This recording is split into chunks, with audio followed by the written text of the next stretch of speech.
Sot zgjedh të flas edhe një herë për dashurinë time të parë, për pasionin tim për sportin. Jo më ka thonë që gjërat që na pëlqejnë më shumë i bëjmë më mirë.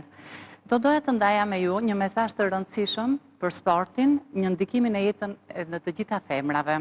Sporti është më shumë se thjesht një aktivitet fizik. Ai është një mjet fuqizimi dhe vetbesimi. Përmes sportit, vajzat mësojnë vlera të rëndësishme, disiplinën, ekipin, socializimin, përballjen me sfidat. Ai ofron mundësinë për të rritur forcën, jo vetëm trupore, por edhe atë mendore. Kur angazhoheni në sport, ju tregoni se mund të kapërceni kufijt dhe të sfidoni stereotipet.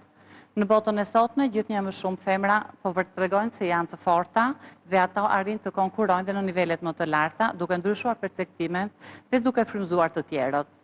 Pra, nëse jeni duke menduar për një aktivitet sportiv, bëjeni atë. Pavarësisht nëse është futboll, volejboll, atletika, apo çfarëdo lloj sporti tjetër, i ka mundësi të pafundme. Sporti do jo vetëm të bëjë të shëndetshme dhe të forta, por gjithashtu do t'ju ndihmojë dhe për miqësi të reja dhe të forconi karakterin dhe të rrisni besimin në vetvete. Doja ta mbyllja me një shprehje të Schwarzeneggerit që thotë: sa më shumë stërvitem çdo ditë në palestër, aq më shumë fitoj besim në vetvete. Mos harroni, çdo hap i vogël është një hap më afër suksesit.